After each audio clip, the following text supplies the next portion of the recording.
If your thumbs have blisters from hitting the fast forward button when you come to the ads in our show, you should really check out our Patreon page, where for $10 a month, you can get a version of the Cyberwire that's ad-free. Patreon.com/thecyberwire. ICS experts continue to warn of grid vulnerability to hacking. AMD chip flaws are called real, but not very serious. Cambridge Analytica is under investigation in the UK. Facebook tries without much success so far to disentangle itself from Cambridge Analytica's use of Facebook data. President Putin wins re-election amid accusations of voting fraud. Former French President Sarkozy is in police custody over Libyan campaign contributions. And the Libyans want their money back, too.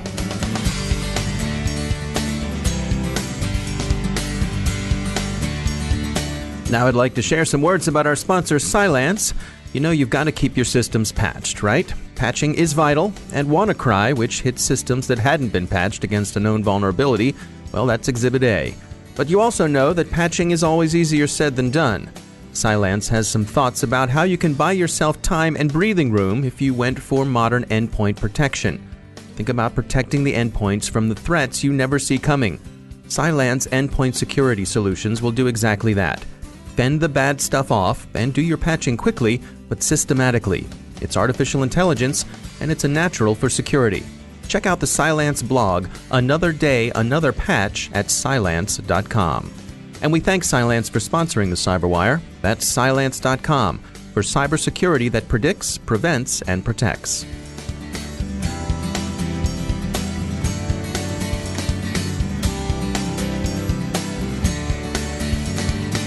Major funding for the Cyberwire podcast is provided by Cylance. I'm Dave Bittner with your Cyberwire summary for Tuesday, March 20th, 2018. ICS security experts take the occasion of U.S. government warnings that Russian cyber operators are working against the U.S. power grid to reiterate their own warnings. Electrical generation and distribution systems remain dangerously vulnerable to attacks that could, in the worst case, induce catastrophic failure. Cylance has determined that one of the ways attackers are getting access to utilities networks is through compromised Cisco routers. They call out the Dragonfly Group as one of the threat actors involved with this particular attack vector. Dragonfly is widely believed to be a Russian government group. There's an emerging consensus on the AMD chip vulnerabilities that CTS Labs reported last week. Other researchers have looked at them and concluded that, while real, they don't really represent the sort of serious threats CTS said they did. Security firm Check Point, among the third parties who verified the vulnerabilities, is also among those who disagree with CTS Labs' hair-trigger detailed redacted disclosure, which Check Point calls very irresponsible. Those who thought Fusion GPS might represent the nadir of political consulting will be interested to see the further depths Cambridge Analytica is alleged by many media outlets to have plumbed. The London-based firm is reported to have at least discussed using sparrows and honey traps to compromise political targets. It also obtained data on some 50 million Facebook users. Cambridge Analytica categorically denies accusations of blackmail and improper use of data, although the company does at the very least seem to have engaged in some really indiscreet woofing. Ukrainian women are the best at entrapping men, things like that. Cambridge Analytica also says it questioned its clients closely about the ethical and legal dimensions of the work that Cambridge Analytica was asked to undertake. To borrow from the exchange between Hotspur and Owen Glendower in Henry IV Part 1, why sure, you can question them, so can I, so can anyone. But when they answer, what will you do with their replies? Anywho, give them the benefit of the doubt, at least for the few remaining hours until the Information Commissioner's office gets a warrant to toss their place of business. But between the Steele dossier served up piping hot by Fusion GPS and the amazingly sleazy operational notions reported in the Cambridge Analytica affair, there seem to be some remarkably creepy imaginations sloshing around in Greater London. And those imaginations appear to have found an eager American market because, hey, if that don't fetch 'em, then I don't know Arkansas. Cambridge Analytica's connection with Facebook has been very bad for Facebook, whose stock price was hammered in the market yesterday. The social media giant has booted the London analytics firm from its services. Facebook has insisted correctly that the problem isn't a data breach. It's an issue they became aware of, at least in part, as far back as 2015, and took some steps to distance themselves from. This isn't a trivial verbal distinction. Were the incident a data breach, Facebook would have found itself subject to various disclosure rules. Observers agree that it wasn't a data breach. Facebook wasn't hacked, nor were the data it held stolen or exposed in any of the usual ways. But most observers seem to think that what happened was worse than a simple breach. The data wasn't, as Motherboard puts it, a bug, but a feature. In its own defense, Facebook essentially said that Cambridge Analytica used data in ways it shouldn't. TechCrunch offered a useful gloss of the defense in the form of what it called a simplified timeline. First, Facebook deliberately allows developers to collect a bunch of data from users who authorize it, plus a bunch of their friends. But developers have to promise they won't use it in certain ways. Second, shady people take advantage of this choice and collect as much data as possible for use off the Facebook network in ways Facebook can't predict or control. Third, Facebook fails to predict or control use of the data it released and fails to protect users who never even knew their data had been released. As TechCrunch sums up at the end, Facebook monetized data customers gave it and released that data on the honor system. Facebook has retained Strauss-Friedberg auditors to help mop up issues surrounding data use. Facebook's CISO, Alex Stamos, rumored to be at loggerheads with colleagues over his push to investigate Russian trolling, will apparently not leave the company, as many outlets had reported, but he has said that his role will change. He tweeted, quote, "I'm currently spending more time exploring emerging security risks and working on election security," end quote. Stamos has been through an incident or two. He joined Facebook from Yahoo in 2015. He departed Yahoo over a proposed program to scan incoming email on behalf of government agencies. In addition to commercial, government, and educational institutions, cybersecurity supports a thriving nonprofit sector. The Center for Cyber Safety and Education is one of those nonprofits, and Patrick Craven directs that organization. We're a nonprofit that tries to work globally to teach people about how to be safe on the internet. We do research on cybersecurity, the industry, as well as scholarships that we provide financial aid to young people who are trying to advance or enter into the career of information and cybersecurity. Those are our three big areas that we focus on. So let's talk some about the scholarships there. We have a lot of students who listen to our show. What sorts of opportunities do you have? We provide scholarships for information, cybersecurity, in a broad sense, those who are studying that. We offer scholarships specifically for women. We offer them for undergrad, for graduates, for veterans.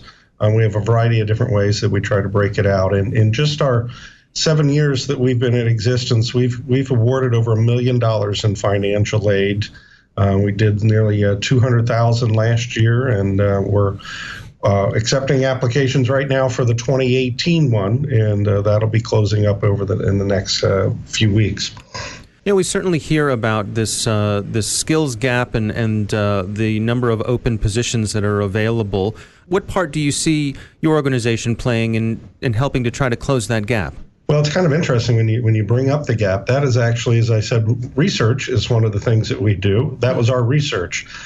We conduct the Global Information Security Workforce Study every couple of years, and we surveyed nearly 20,000 cybersecurity professionals in 170 countries. Far as we know, it's the biggest study ever done on it, and we look into those kinds of things, salaries and trends, and those are one of the things that we've indicated, and we did in the research was finding out what are hiring trends, where people see in their companies that they need to do. And that's where we were able to calculate out that over the next 5 years, there's going to be a shortage of about 1.8 million is the number that we came up with of those in information and cybersecurity. So for the college audience, for the young people that listen, even high school kids, here's a career that you definitely want to take a look at. You're talking 100% employment with really good salaries. it's definitely something to consider. And so we've got this gap, and one of the things that we're trying to do is just encourage young people, even as old people, maybe a career change opportunity to look into cybersecurity as a field of study. And so we're promoting it, but then we also do the scholarships as a way to help. We all know college is getting so expensive. Coming out with hundreds of thousands of dollars in debt is not what we want to be doing. And so we're trying to do our part to help encourage people to study it and to be able to afford to enter the field. That's Patrick Craven from the Center for Cyber Safety and Education. One thing that caught our eye on their website is they have the rights to use Garfield the cat in some of their educational programs. Check it out. You can learn more about their scholarship opportunities on their website. Presidents, ex-presidents, and aspiring prime ministers have had a mixed week. President Putin is having a good week, winning a real squeaker of an election in which he brought home only about 3/4 of the vote. Former French President Nicolas Sarkozy is in police custody. He's being questioned on suspicion of having accepted foreign money, specifically around 50 million euros from late Libyan ruler Muammar Gaddafi in support of Sarkozy's 2007 campaign.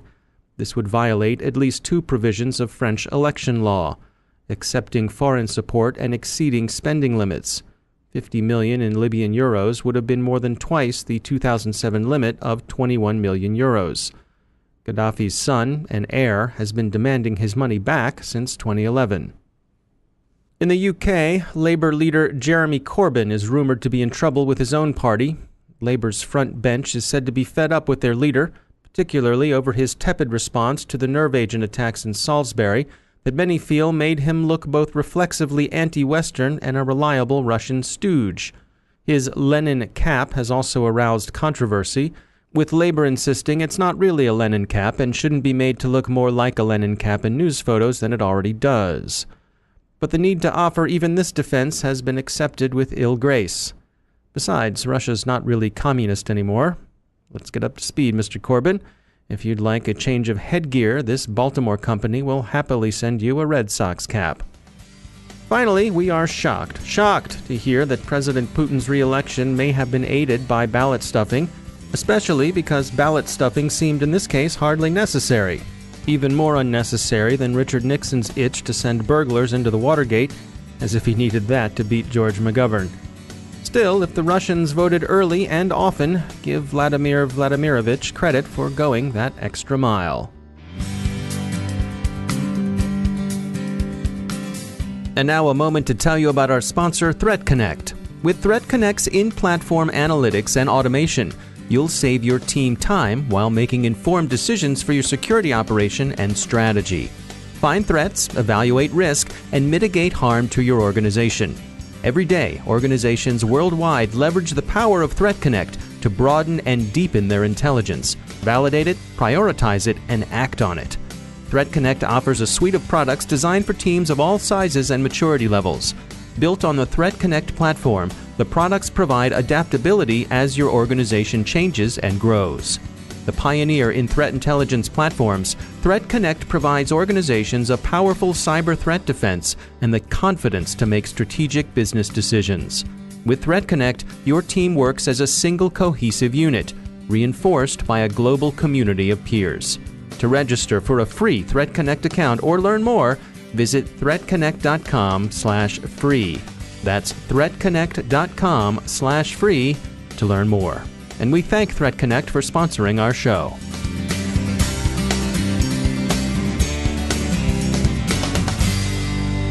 And joining me once again is Chris Poulin. He's the Director of Connected Product Security at Booz Allen Hamilton. Chris, welcome back. We wanted to touch today on some of the evolution of some of these bits of malware, things like Mirai, that were being used as botnets for things like DDoS, but they're evolving now. Yeah, that's right. In fact, one of the variants that presumably uses some of the same source code of Mirai and takes over control of consumer-based IoT devices is now being used to mine cryptocurrency. So a little bit, my take on it is we're seeing the threat actors actually trying different tactics to use the same tool. And it almost feels like way back in the 90s when there were viruses which would do something mischievous, like put up a little message that says, the I love you virus, or there's one that said, you're a big, dumb, stupid head, or something like that. It didn't do anything destructive, but you could tell they were sort of testing what they could do with viruses, but also presumably the infection rate. And so I think we're seeing the same thing with Mirai, where it's sort of going from something that's a little bit more destructive with DDoS capability to something that's a little bit more lucrative on the financial side, which is cryptocurrency mining. And so, the question is, what's next for these kind of botnets? So what's the end game? And, I hate predictions because they're usually wrong and everybody feels compelled to give you them. But, I can see that if we look to the past to inform the future, it's quite possible that that Mirai or one of its descendants will start to attack more enterprise-connected devices. So go for things that have higher power and maybe use those for crypto mining. In fact, it was an interesting article. I don't know if you saw it. There were people who own Teslas who were putting crypto mining rigs in the trunks of their car and then using the power of the supercharger stations to mine it because it takes an enormous amount of energy. So. Oh, wow. I hadn't seen the electricity angle on that, but that's fascinating and sadly unsurprising. Yeah.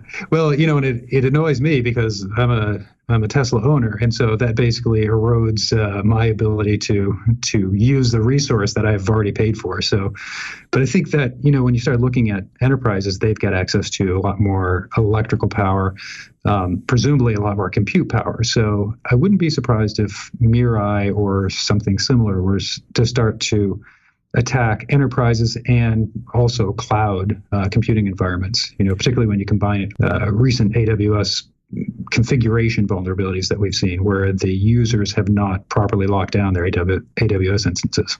Something you and I have touched on before when it comes to these devices and the botnets taking advantage of them is how quite often the operators of the devices, the owners of the devices, don't know that the device is doing this dual duty. A camera is still taking pictures while it's doing its DDoSing or its crypto mining. It strikes me as a bit surprising that in the crypto mining case, that these folks tend to overstay their welcome. They try to use up all of the processing power rather than staying below the radar and sort of dialing in a lower amount of use that perhaps wouldn't be noticed. Yes. Well, I think that works on the consumer side because if you think about it, most consumers don't know why things don't work half the time. And, when in doubt, power out, and then the systems come back and they work again until they get reinfected because a lot of these things are not persistent because they're IoT devices. It depends. And so I think that it would not work in an enterprise environment because hopefully there's more people that are there are actual security admins who are looking at this stuff through things like SIMs, et cetera, et cetera. So as long as you've got proper logging and event management and you've got eyeballs on screen or at least some good analytics that will raise alerts, presumably using up all the compute power would be pretty obvious and not to the attacker's long-term benefit. I see. All right, Chris Poulin, as always, thanks for joining us. Thank you. And that's the Cyberwire. Thanks to all of our sponsors for making the Cyberwire possible, especially to our sustaining sponsor, Cylance. To find out how Cylance can help protect you through the use of artificial intelligence, visit Cylance.com. And thanks to our supporting sponsor, E8 Security.